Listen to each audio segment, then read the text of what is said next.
नमस्कार राष्ट्रपती महोदया. आज जागतिक महिला दिन. सर्वप्रथम आपणास जागतिक महिला दिनाच्या हार्दिक शुभेच्छा.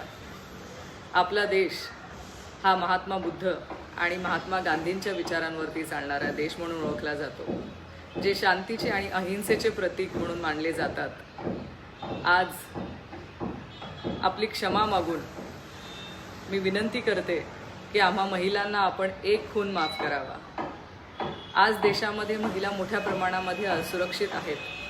येणाऱ्या प्रत्येक दिवशी महिला अत्याचाराच्या घटना ह्या मोठ्या प्रमाणात वाढत आहेत. 2 दिवस आधीच भारताची आर्थिक राजधानी असलेल्या मुंबईमध्ये एका 12 वर्षीय मुलीवरती सामूहिक अत्याचार करण्यात आला. आज आपण विचार करा, 12 वर्षीय काय परिस्थिती असेल. आज जगातील महिलांसाठी सगळ्यात असुरक्षित असलेल्या देशांमध्ये आपल्या भारताची वर्ल्ड पॉप्युलेशन रिव्ह्यू सर्वेमध्ये नोंद करण्यात आली आहे. आज आशिया खंडातला महिलांसाठी सगळ्यात असुरक्षित असलेला देश म्हणून आपला भारत या सर्वेमध्ये त्याचा उल्लेख आहे.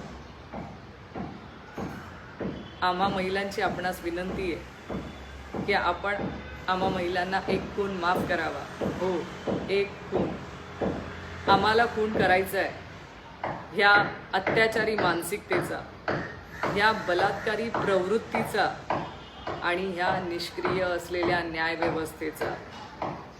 राणी ताराराणी, पुण्यश्लोक अहिल्यादेवी होळकर यांनी जेव्हा देशावर आणि राज्यावर संकट उभं राहिलं तेव्हा तलवार उपसली होती.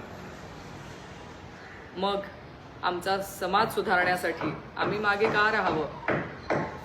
आम्हा महिलांची आपणाकडून अपेक्षा आहे की आपण हा एक खून आम्हाला माफ कराल.